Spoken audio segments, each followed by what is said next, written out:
તો આજે કડીની પેટા ચૂંટણીનું પરિણામ આવશે। કડીમાં કયો પક્ષ સત્તા હાંસલ કરશે તે નક્કી થશે। જનતાએ કયા ઉમેદવાર પર પસંદગીનો કળશ ઢોળ્યો છે તે જાહેર થશે। કડીની પેટા ચૂંટણીમાં સરેરાશ 58% મતદાન થયેલું। ભાજપ, કોંગ્રેસ, આમ આદમી પાર્ટી સહિત 8 ઉમેદવારો ચૂંટણીના જંગમાં મેદાને છે। કોણ જશે વિધાનસભામાં, કોણ બેસશે ઘરે એ સ્પષ્ટ થશે। કોંગ્રેસમાંથી રમેશ ચાવડા છે, ભાજપમાંથી રાજેન્દ્ર ચાવડા જેનું ભાવિ આજે નક્કી થશે અને આમ આદમી પાર્ટીમાંથી જગદીશ ચાવડાના ભાવિનો પણ આજે ફેસલો થવા જઈ રહ્યો છે। કડી કે જે વર્ષોથી ભાજપનો ગઢ રહ્યો છે, નીતિન પટેલને તેની જવાબદારી સોંપવામાં આવી હતી, ત્યારે આ વખતે ભાજપનો ગઢ તે રહે છે કે પછી અન્ય પક્ષ આવે છે। કડીમાં કયો પક્ષ સત્તા હાંસલ કરે છે તે આજે નક્કી થશે। જનતાએ કયા ઉમેદવાર પર પસંદગીનો કળશ ઢોળ્યો છે તે પણ જાહેર થશે। રમેશ ચાવડા કે જેઓ પણ જીતનો દાવો વ્યક્ત કરી રહ્યા હતા, પહેલેથી જ તેઓ કહી રહ્યા હતા કે આયાતી ઉમેદવારને જનતા સ્વીકારતી નથી, તો સ્થાનિક વર્સિસ આયાતીવાળો મુદ્દો પણ એટલો જ ચર્ચામાં રહ્યો છે। કડીની પેટા ચૂંટણીમાં સરેરાશ 58% મતદાન થયું હતું। ભાજપ, કોંગ્રેસ, આમ આદમી પાર્ટી સહિત 8 ઉમેદવારો ચૂંટણીના જંગમાં મેદાને છે। કોણ વિધાનસભામાં જશે, કોણ ઘરે બેસશે તે સ્પષ્ટ થશે। અને આ મુદ્દે આપણી સાથે સંવાદદાતા કલ્પિન જોડાયેલા છે। કલ્પિન, 8 વાગ્યે મત ગણતરીની શરૂઆત થવા જઈ રહી છે, તે માહોલ જણાવશો, પરંતુ એ પહેલા કડીમાં આ વખતે કાંટાની ટક્કર છે। ભાજપનો ગઢ છે, પરંતુ આજે કયા પક્ષને જનતા સુકાન સોંપે છે તેના પર સૌ કોઈની નજર।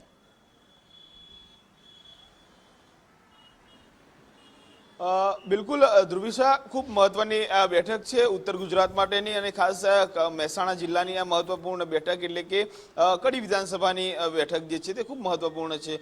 ખાસ કરીને ભારતીય જનતા પાર્ટીનો ગઢ રહેલી આ બેઠક પર કરશનભાઈ સોલંકીનું દુઃખદ નિધન થયું ને તેને જ કારણે આ બેઠક જે છે તે ખાલી પડી હતી। ભારતીય ચૂંટણી પંચ દ્વારા આ બેઠક પર પુનઃ જે છે તે પેટા ચૂંટણી યોજવાનું નિયત કરવામાં આવ્યું, અને ભારતીય જનતા પાર્ટીમાંથી રાજેન્દ્ર કુમાર ચાવડા અને કોંગ્રેસ રમેશભાઈ ચાવડા જે છે તે મેદાનમાં ઉતર્યા। ખાસ કરીને આમ આદમી પાર્ટીએ પણ આ ચૂંટણીની અંદર ઝંપલાવ્યું, તેમાંથી પણ ઉમેદવાર જે છે તે ચૂંટણી લડ્યા છે। સાથે જ અન્ય કુલ 8 જે છે તે ઉમેદવારો એ કડી વિધાનસભાની પેટા ચૂંટણી જે છે તે લડી રહ્યા છે। આ પ્રમાણેની સ્થિતિ છે। મહત્વની વાત એટલા માટે છે કે બરાબર 7:24 સમય થઈ ચૂક્યો છે।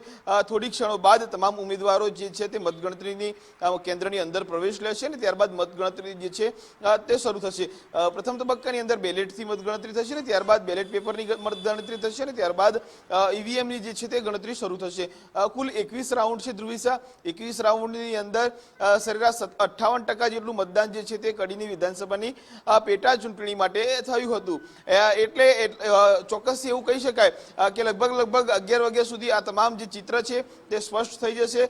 કડીની અંદર આખરે કોણ બાજી મારશે, જનતાએ કોને આશીર્વાદ આપ્યા છે, તે તમામ બાબતો પર જે છે તે આખું જે ચિત્ર સ્પષ્ટ થઈ જશે। પરંતુ હાલના તબક્કાની વાત જો કરીએ તો કડીમાંથી જે કોંગ્રેસના ઉમેદવાર છે રમેશ ચાવડા, તેઓ જીતનો દાવો કરી રહ્યા છે કે પોતે આ બેઠક પર પહેલા ધારાસભા લડી ચૂક્યા છે ને વિધાનસભામાં તેઓ નેતૃત્વ પણ કરી ચૂક્યા છે, એટલે ચોક્કસથી તેમની પાસે અનુભવ છે, એટલે તેઓ જીતશે અને કોંગ્રેસને તેમને ઉમેદવાર બનાવ્યા અને સાથે જ કડીની જનતા જે છે તે તેમને ઓળખે છે, તેઓ સ્થાનિક છે, એટલે તેઓએ એવો દાવો કર્યો કે પોતે જીતશે।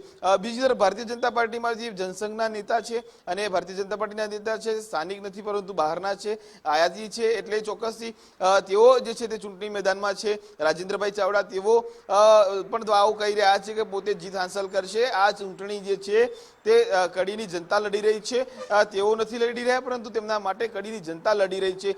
વિકાસના કામો જે છે તે વેગવંતા બનાવવા માટે કડીની જનતા જે છે તે ભારતીય જનતા પાર્ટીને આશીર્વાદ આપશે, આવું એક નિવેદન તેમનું હતું। પરંતુ હાલ તબક્કાની વાત એટલા માટે છે કે જે પ્રમાણે આખી જે કડી વિધાનસભાની જે ચૂંટણીની જવાબદારી જે છે તે ભારતીય જનતા પાર્ટીની જે જવાબદારીઓ હતી તે 2 લોકોને આપવામાં આવી હતી। ખાસ કરીને આરોગ્ય અને પરિવાર કલ્યાણ મંત્રી ઋષિકેશભાઈ પટેલ, રાજ્ય સરકારના પ્રવક્તા મંત્રી છે, રાજ્ય કક્ષાના મંત્રી જગદીશ વિશ્વકર્મા, આ 2 નેતાઓને જે છે તે કડીની જવાબદારી સોંપવામાં આવી હતી। તેઓ દ્વારા પણ ડોર ટુ ડોર પ્રચાર કરવામાં આવ્યો, સાથે જ જનસભાઓને પણ સંબોધન કરવામાં આવ્યું। ખાસ કરીને જે પ્રમાણે તમામ જે મતદારો છે તે મતદારોને રીઝવવા માટે પણ પ્રયાસો કરવામાં આવ્યા। એક વાત ઉડીને આંખે વળગે તે પ્રમાણેની છે કે સૌથી ઓછું મતદાન જો ક્યાંયથી થયું હોય તો કડીની અંદર થયું છે, અને કડી શહેરનું મતદાન જે છે તે સરેરાશ ગત ચૂંટણી કરતા આ ચૂંટણીમાં ઓછું થયું છે. અત્યાર સુધીનો જે રેકોર્ડ જોઈએ તો સૌથી વધારે મતદાન જે છે તે કડી વિધાનસભાની ચૂંટણી પર થતું હોય છે, તે પ્રમાણેની સ્થિતિ હોય છે. પરંતુ હાલ એ પ્રમાણેની સ્થિતિનું નિર્માણ થયું કે પેટા ચૂંટણી આવી, પેટા ચૂંટણી પણ ચોમાસાના સમય દરમિયાન આવી, એટલે ચોક્કસથી કદાચ એ બાબત પણ કારણ ગણી શકાય, કારણભૂત ગણી શકાય કે મતદાન ઓછું થવાનું કારણ એ હોઈ શકે. પરંતુ હાલ 58% જેટલું મતદાન થયું હતું ને આ 58% મતદાન પર જ જે છે તે તમામ ઉમેદવારો છે તે નિર્ભર રહ્યા છે. લગભગ 8 ઉમેદવારો મેદાનમાં છે. આ 8 ઉમેદવારો પૈકી ભારતીય જનતા પાર્ટી અને કોંગ્રેસ વચ્ચે જ સીધી ટક્કર છે તેવું સ્થાનિકો પણ માની રહ્યા છે. આમ આદમી પાર્ટી ક્યાંય સીધી રીતે ચિત્રમાં હાલ દેખાતી હોય તેવું લાગતું નથી, કારણ કે આમ આદમી પાર્ટીના પણ ઉમેદવાર જે છે જગદીશ ચાવડા તેઓ પણ આયાતી ઉમેદવાર છે, બહારના છે, સ્થાનિક નથી. તેઓ મૂળ આમ તો ખાવડના છે, પરંતુ વર્ષોથી તેઓ ચાંદખેડા અને અમદાવાદની અંદર સ્થાયી થયા હોવાનું સૂત્રો કહી રહ્યા છે. એટલે તેઓ પણ બહારના છે, એટલે ચોક્કસથી બીજી કોઈ રાજકીય પક્ષની વાત અહીંયા ક્લિયર નથી થતી. પરંતુ ભારતીય જનતા પાર્ટી અને કોંગ્રેસ વચ્ચે ચોક્કસ સીધી કાંટાની ટક્કર છે અને તેમાં જ જે છે તે જનતા અને લોકોએ તેમને ખાસ કરીને મતદાન કર્યું છે. હવે આ મતદાનની મતપેટીઓ જે છે તે 8 વાગે ખુલશે અને આ 8 વાગે ખુલનારી પેટીઓ કડીની અંદર વિધાનસભામાં પ્રતિનિધિત્વ કોને સોંપશે તે જે છે તે ચિત્ર આખું સ્પષ્ટ થઈ જશે. 21 રાઉન્ડની અંદર મતગણતરી છે. લગભગ 2,85,000 સમથિંગના જે મતદારો છે તે સરેરાશ કુલ મતદારો છે કડી વિધાનસભાના, જે પૈકી 57 થી 58% જેટલું મતદાન છે તે મતદારોએ કર્યું છે. અને હવે જોવું એ રહ્યું કે આખરે મતપેટીઓ ખુલશે. આ મતપેટીઓ રૂપિયા પિટારામાંથી કડીની વિધાનસભાની ચૂંટણીમાં કોણ જીતની બાજી મારે છે તે પર સૌ કોઈની નજર છે. જી કલ્પિન, કયા મુદ્દાઓ સૌથી વધારે આ ઇલેક્શનમાં ચર્ચામાં રહેલા?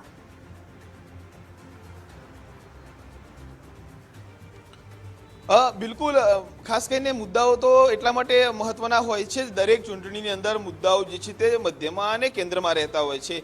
પરંતુ આ બેઠક જે છે તે અનુસૂચિત જાતિની હતી અને જે છે તે રિઝર્વ બેઠક હતી, એટલે બંને પક્ષો માટે એક કપરા ચઢાણ હતા કે આ બેઠક પર આખરે કયો એવો ઉમેદવાર જે છે તે મૂકવો જોઈએ કે જે સર્વ સમાજને સ્વીકાર્ય હોય. તે પ્રમાણેનો એક ઉમેદવાર મૂકવા માટે બંને પક્ષોને ખાસ કરીને તમામ રાજકીય પાર્ટીઓએ મથામણ કરી અને આખરે એના નિષ્કર્ષ રૂપ, એના નિચોડ રૂપ બંને મોટી પાર્ટીઓ જે કોંગ્રેસ અને ભાજપ તેઓએ દિગ્ગજ નેતાઓ જે છે તેમને મેદાનમાં ઉતાર્યા, જેવો કડીથી નક્ષિક અવગત છે તેવા વ્યક્તિઓને પર પસંદગીનો કળશ જે છે તે દોડવામાં આવ્યો. અને ખાસ તેના ફળશ્રુતિના ભાગરૂપે લગભગ 20 દિવસ જેટલો દમખમ સાથે તમામ પક્ષો દ્વારા પ્રચાર પ્રસાર કરવામાં આવ્યો.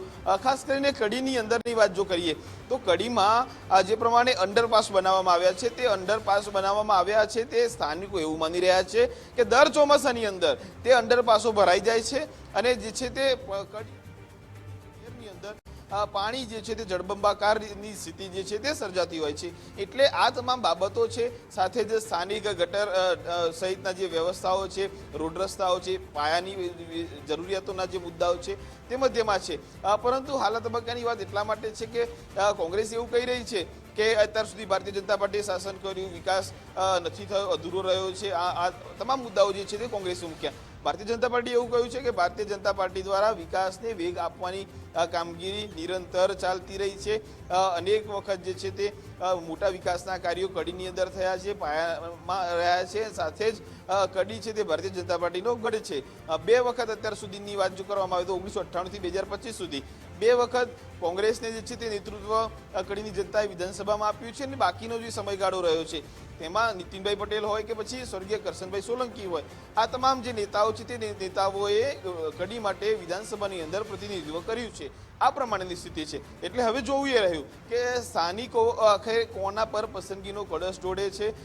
ખાસ કરીને રાજકીય પાર્ટીઓ દ્વારા તો ઉમેદવારોની પસંદગી તો કરી લેવામાં આવી, પરંતુ હવે મતદારો, કડીની જનતા કોની પસંદગી કરે છે, કોને પોતે વિધાનસભામાં મોકલવા ઈચ્છે છે, કોને પોતાનો પ્રતિનિધિત્વ બનાવવા માંગે છે, કોને પોતાના માટે કામ કરાવવા માંગે છે, આ તમામ મુદ્દાઓ છે તે મહત્વના છે. એટલે હવે જોવું એ રહ્યું કે 8 વાગે મતપેટીઓ ખુલશે, ઈવીએમ ખુલશે અને ત્યારબાદ જે ગણતરી થશે તે પર હાલ તો સૌ કોઈની નજર છે. કારણ કે હાલ તમામ જે રાજકીય પંડિતો છે તેમના પણ કદાચ ગણિત જે છે તે આવા તબક્કાની અંદર ખોટા સાબિત થતા હોય છે. એટલે અત્યારે સમયથી વહેલા કશું કહેવું બરાબર નહીં કહેવાય, પરંતુ 8 વાગે વાગ્યા પછી જે મતગણતરી જે છે તે માફ કરશો મતગણતરી શરૂ થશે. એ મતગણતરી 21 રાઉન્ડમાં છે, એટલે 21 રાઉન્ડની મતગણતરી લગભગ જ્યારે મધ્યમાં આવશે, તેનો તબક્કો મધ્યમાં આવશે, ત્યારે આખું ચિત્ર સ્પષ્ટ થઈ જશે કે આખરે કોણ આ બેઠક પર આગળ ચાલી રહ્યું છે, કોણ જીતી રહ્યું છે અને જે છે તે કડીની વિધાનસભાની ચૂંટણીમાં કોની જીત નિશ્ચિત થઈ રહી છે, સુનિશ્ચિત થઈ રહી છે, તે પણ ચિત્ર સ્પષ્ટ થઈ જશે. એટલે થોડા સમયની પ્રતીક્ષા કરવી પડશે, કારણ કે 8 વાગ્યાથી મતગણતરી શરૂ થવાની છે. સૌ કોઈની નજર રહેશે અને મતગણતરી પૂર્ણ થયા બાદ આખરે કડીની વિધાનસભાની ચૂંટણીમાં કોણ બાજી મારે છે તે પર સૌ કોઈ હાલ નજર રહેશે. જી ગલબીન, આપ જોડાયેલા રહેજો, આપની પાસેથી અપડેટ મેળવતા રહીશું. તો કડીમાં પણ એક તરફ ભાજપનો ગઢ કડીને ગણવામાં આવે છે, રાષ્ટ્રીય લેબોરેટરી મહેસાણાને ગણવામાં આવે છે. ભાજપના ગઢમાં ફરી એક વખત ભાજપ આવે છે કે નહીં તેના પર સૌ કોઈની નજર છે, કારણ કે કોંગ્રેસે પણ પ્રચાર કર્યો હતો. અનામત બેઠક કડી છે, જેના કારણે અનેક મુદ્દાઓ પણ ચર્ચામાં રહેલા, જેવી રીતે સંવાદદાતા કલ્પીને પણ જણાવ્યું. વિસાવદરની જનતાનો ફેસલો જાહેર થશે. વિસાવદર બેઠકની પેટા ચૂંટણીનું પરિણામ આવશે. આપ ભાજપ અને કોંગ્રેસ વચ્ચે ત્રિપાખીયો જંગ છે. સૌરાષ્ટ્રમાં વિસાવદરની બેઠક ખૂબ જ ચર્ચામાં રહી. વિસાવદર પેટા ચૂંટણીમાં સરેરાશ 57% મતદાન. કોંગ્રેસના નીતિન રાણપરિયાએ પણ નસીબ અજમાવ્યું છે. ભાજપના કિરીટ પટેલ અને આમ આદમી પાર્ટીના ગોપાલ ઇટાલિયા મેદાને હતા. નાના વઘાણિયા તેમજ માલીડામાં ફેર મતદાન કરાયું હતું. અને આ મુદ્દે આપણી સાથે સંવાદદાતા રહીમ જોડાયેલા છે. રહીમ, હવે થોડી જ વારમાં એટલે કે 8 વાગ્યે મતગણતરીની શરૂઆત થવા જઈ રહી છે. એ પહેલા માહોલ કેવો છે તે પણ જણાવશો.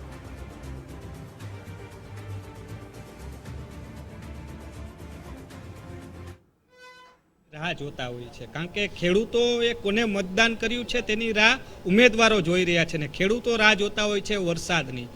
જુનાગઢ કાઉન્ટિંગ સેન્ટર જે કૃષિ યુનિવર્સિટી છે ત્યાં મેઘરાજાનું આગમન થઈ ગયું છે, એટલે કહી શકાય કે ઝરમર વરસાદની શરૂઆત થઈ ગઈ છે અને ધીમે ધીમે આ જ પ્રકારે કાઉન્ટિંગ છે તેની પણ શરૂઆત થવાની છે.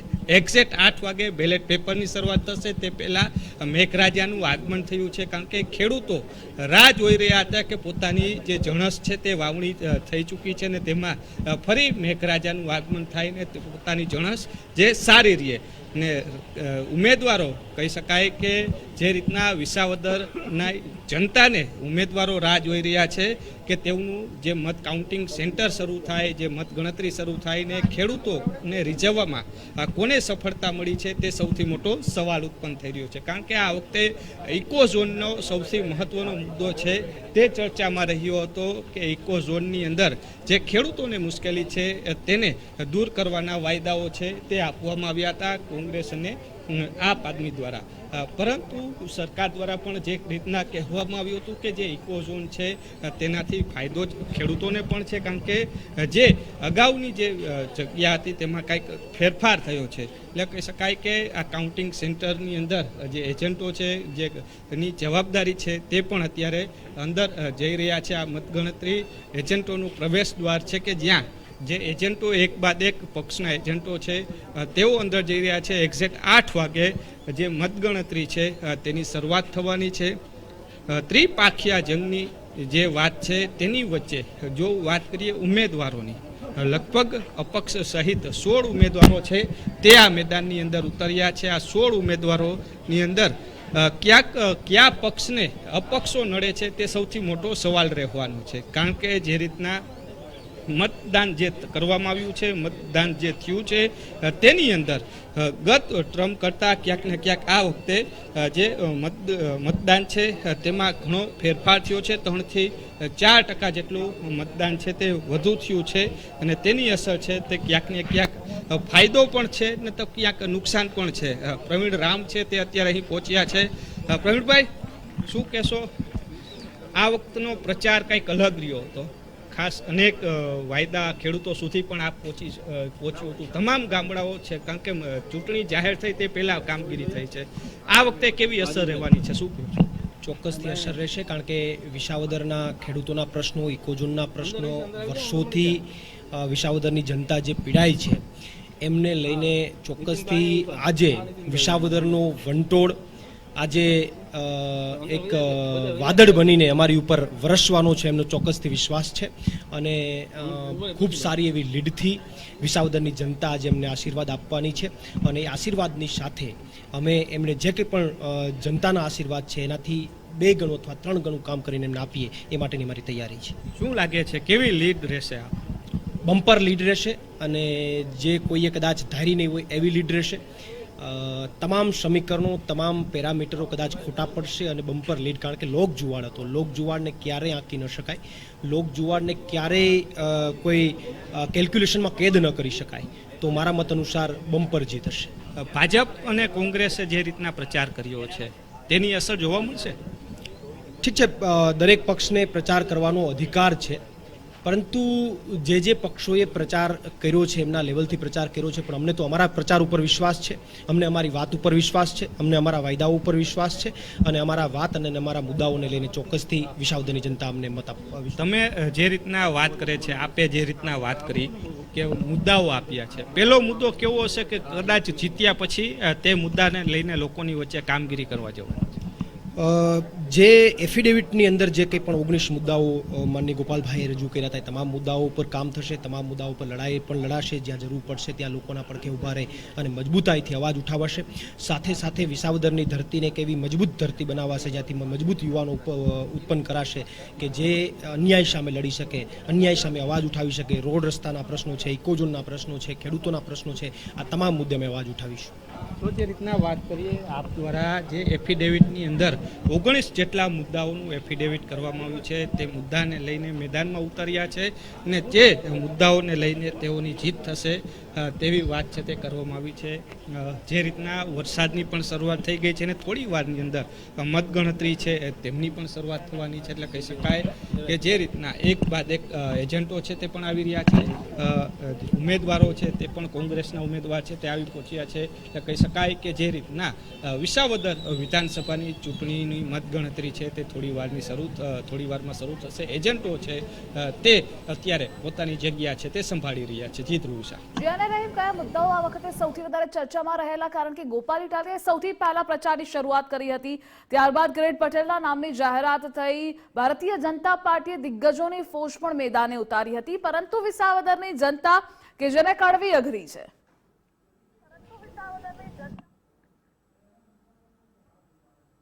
પણ જે રીતના વિસાવદરની જો અત્યાર સુધીની વાત કરીએ તો વિસાવદરની અંદર છેલ્લા 18 વર્ષથી જે સરકાર પક્ષથી કોઈ પણ ઉમેદવારને મેદાનમાં ઉતારવામાં આવ્યા છે, એટલે કે ભાજપમાંથી કોઈ પણ મેદાનમાં ઉતર્યું છે તો વિસાવદરની જનતા વિરોધ પક્ષમાં જે ઉમેદવાર છે તેમને આપ્યા છે, વિરોધ પક્ષની અંદર જ બેસાડવામાં આવ્યા છે. આ વખતની જે વાત કરવામાં આવે તો કારણ કે જે રીતના 2.5 વર્ષનું શાસન છે તે આ વખતે તે રહેવાના છે ઉમેદવારો, તેને લઈને જે પ્રચારની જો વાત કરીએ તો જે ચૂંટણી જાહેરાત એટલે કે હર્ષદ રીબડિયાએ જે રીતના કોર્ટની અંદરથી પોતાનો જે કેસ છે તે પરત ખેંચતાની સાથે જ આપ દ્વારા પોતાના ઉમેદવાર છે તે જાહેર કરી નાખવામાં આવ્યા હતા. ગોપાલ ઇટાલિયા ત્યારથી જ વિસાવદર આવી પહોંચ્યા હતા અને ત્યારથી જ જે અલગ અલગ ગામડાઓ છે તેની અંદર પ્રચારની શરૂઆત પણ કરી હતી. છેવાડાના લોકો સુધી પહોંચવાનો તેણે પ્રયાસ કર્યો છે. સાથે સાથે સોશિયલ મીડિયાની અંદર પણ એટલો જ પ્રચાર છે તેનો જોવા મળ્યો હતો. એટલે કહી શકાય કે ત્યારબાદ જે રીતના કિરીટ પટેલનું નામ જાહેર થયું છે, કિરીટ પટેલની જો વાત કરીએ તો કિરીટ પટેલ જે સહકારી સંસ્થા સાથે જોડાયેલા છે ને તેને જ લઈને કિરીટ પટેલને જીતાડવાની જવાબદારી છે તે જયેશ રાદડિયાને સોંપવામાં આવી હતી ને સાથે કમલેશ મીરાણી રાજકોટના ભાજપના નેતા છે તેમને પણ અહીંના પ્રભારી તરીકે નિમણૂક આપવામાં આવી હતી કે તમામ જવાબદારી છે આ બંને વ્યક્તિ ઉપર જોડવામાં આવી છે. એટલે કહી શકાય કે આ બંને વ્યક્તિઓ દ્વારા પણ એડી ચોટીનું જોર છે તે લગાવવાનું હતું. જે પાટીદાર જે મતદાન છે તેમાં સૌથી વધારે પ્રચાર છે તેમાં થયું હતું, કારણ કે જે રીતના વાત કરીએ તો 3 ઉમેદવાર છે તે પાટીદાર હતા, કોંગ્રેસ હોય, ભાજપ હોય કે આપ આદમી, આ 3 પાટીદાર નેતાઓ હતા. ત્યારને કારણે જે પાટીદાર મતો છે તેનું ક્યાંક ને ક્યાંક 3 ભાગમાં વિભાજન થાય તેવી શક્યતાઓ સેવાઈ રહેતી. વાત રહી ત્યાં ઇતર કોમ અને બાકીની જે કોમો છે તેની ઉપર જે પ્રચારની વાત આવતી હતી કે તે લોકોને રીઝવવા માટેના પ્રયાસો છે તે પણ ત્રણ પક્ષો દ્વારા છે તે કરવામાં આવ્યા હતા. સૌથી વધારે મહત્વનો મુદ્દો હતો ઇકો ઝોન જે હતો તેની વાત કરીએ તો તેને લઈને પણ કામગીરી કરવામાં આવી. તો સાથે જે રીતના પશુપાલકો છે તેનો સૌથી મોટો સળગતો મુદ્દો હતો. ગુજરાત ફર્સ્ટ છે તેમને અલગ અલગ લોકો સાથે વાત કરી હતી ત્યારે કહેવામાં આવ્યું હતું કે વિધાનસભાની અંદર એક પણ સહકારી ડેરી નથી. આ સૌથી સળગતો મોટો મુદ્દો કહેવામાં આવે છે, કારણ કે પશુપાલન સાથે જોડાયેલા લોકો છે તે આ દૂધની ડેરીના કારણે મુશ્કેલીનો સામનો પણ કરી રહ્યા છે. તેઓ લોકોએ પણ આશા વ્યક્ત કરી હતી ઉમેદવાર કોઈ પણ જીતે પણ જો અમારો મુદ્દો છે તે આ છે, જો આ વખતે 2.5 વર્ષની અંદર નહીં થાય તો આગામી સમયમાં ક્યાંક ફેરફાર પણ કરવાની તૈયારીઓ બતાવી. એટલે કોંગ્રેસ પક્ષ જે અત્યાર સુધી હર્ષદ રીબડિયા કોંગ્રેસનો ગઢ ગણવામાં આવતો હતો, પરંતુ હર્ષદ રીબડિયાએ જ્યારથી કોંગ્રેસમાંથી રાજીનામું આપીને ભાજપમાં ગયા છે ત્યારબાદ ભાજપની અંદર ક્યાંક ને ક્યાંક તેમને સીટ મેળવવાના પ્રયાસ કર્યા હતા, પરંતુ ત્યારે આપ આદમી છે તેમાં અહીં વિજેતા બની હતી. એટલે કહી શકાય કે ત્યારથી જ કોંગ્રેસનું ગઢ જે ગણવામાં આવતો હતો એ ગઢની અંદર ગાબડું પડ્યું અને આપે આ જે સીટ છે તે પોતાના નામે કબજે કરી હતી. હવે આપ આ સીટ પાછી જાળવી રાખે છે, ભાજપ આ ગાબડું પાડે છે કે કોંગ્રેસ પોતાની જે ગુમાવેલી સીટ છે તે પરત મેળવે છે, તે સૌથી મોટો સવાલ ઉત્પન્ન થઈ રહ્યો છે. લોકોને રીઝવવા માટે છેલ્લી ઘડી સુધી ત્રણ પક્ષો દ્વારા પ્રયાસો કર્યા છે, અલગ અલગ વાયદાઓ આપવામાં આવ્યા છે. એટલે કહી શકાય કે જે રીતના પ્રચાર કરવામાં આવ્યો છે તે પ્રચારની અંદર કોને સફળતા મળવાની છે.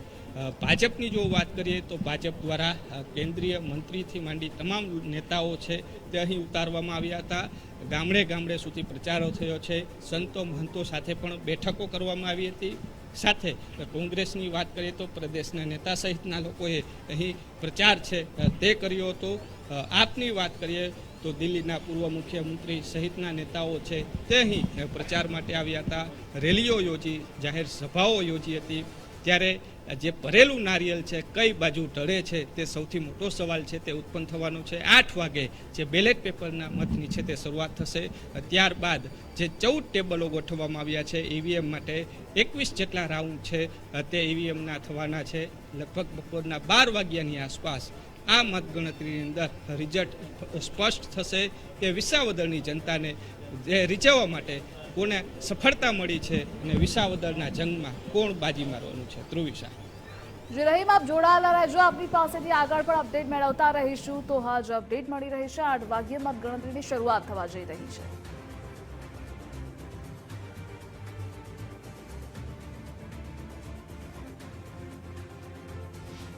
વિસાવદરની બેઠક, કારણ કે ભાજપે ઉમેદવાર જે જાહેર કર્યા તે થોડા મોડા કર્યા હતા અને તે પહેલાં જ આપ આદમીના ગોપાલ ઇટાલિયા દ્વારા છેલ્લા 3 મહિના એટલે કે મતદાનના 3 માસ અગાઉથી જ જે ગામડે ગામડે જઈ અને લોકો સાથે ખાટલા બેઠકો કરી હતી, પોતાનો પ્રચાર કર્યો હતો. અને ત્યારબાદ કહી શકાય કે લોકોના માઇન્ડમાં એટલો ગોપાલ ઇટાલિયા કરી ગયો હતો કે કાંઈ પણ વાત કરો.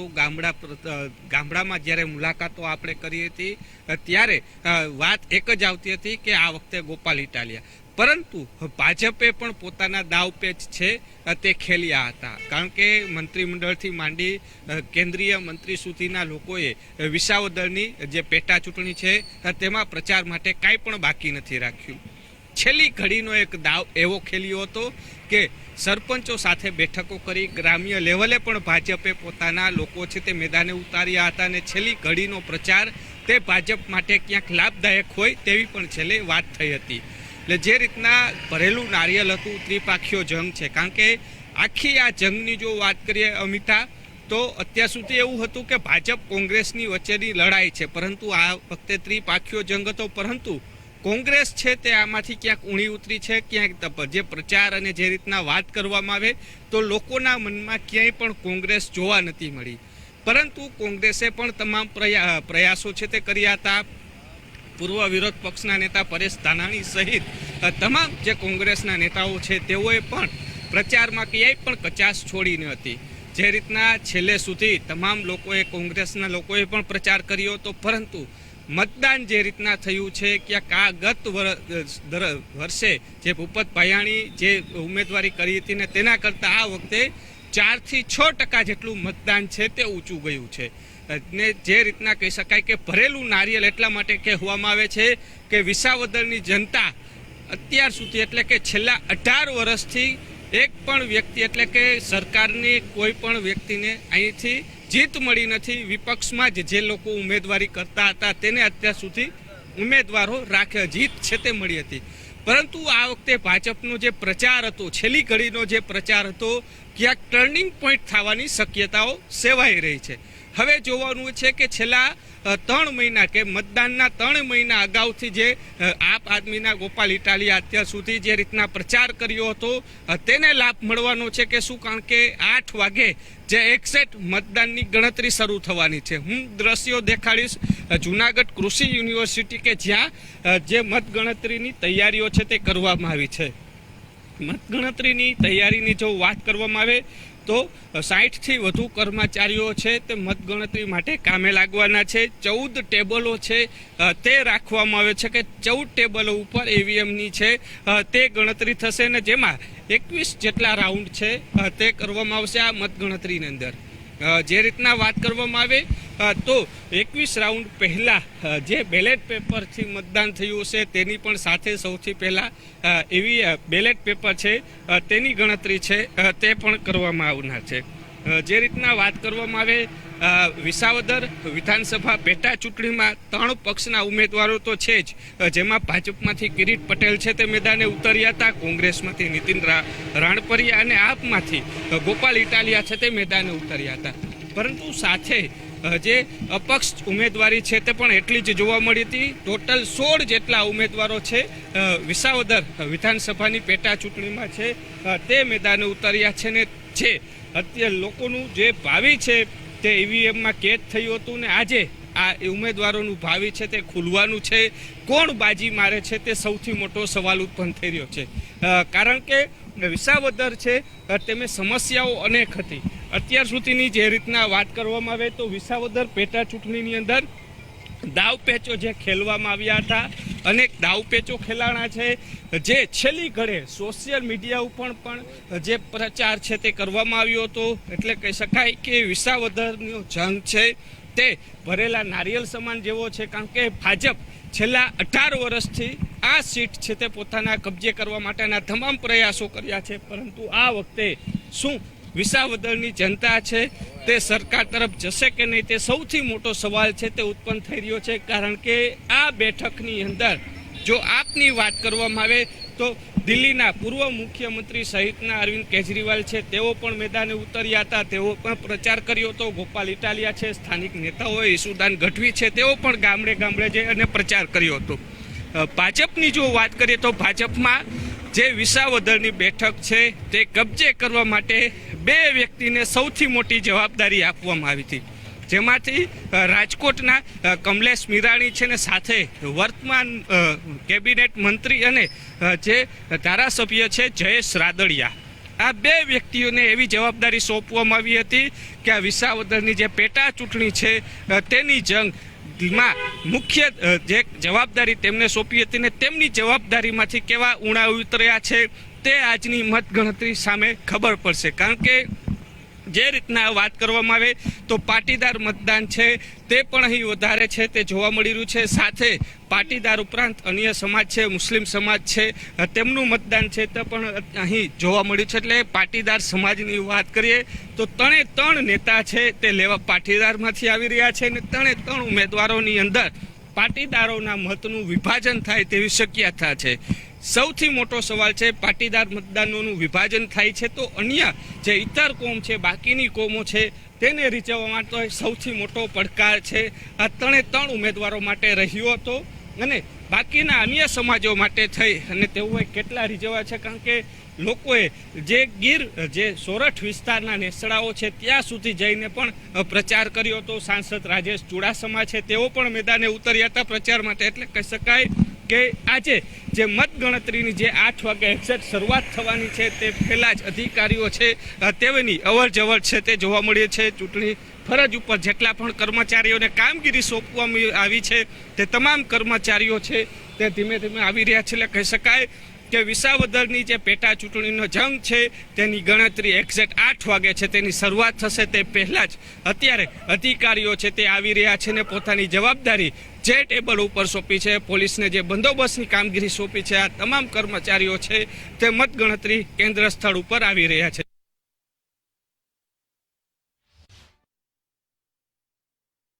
પેટા ચૂંટણી કે જેનું પરિણામ થોડીક જ વારમાં, મતગણતરી થોડીક જ વારમાં થવાની છે, એટલે કે કડી અને વિસાવદર આ પેટા ચૂંટણી કે જેનું મતદાન તો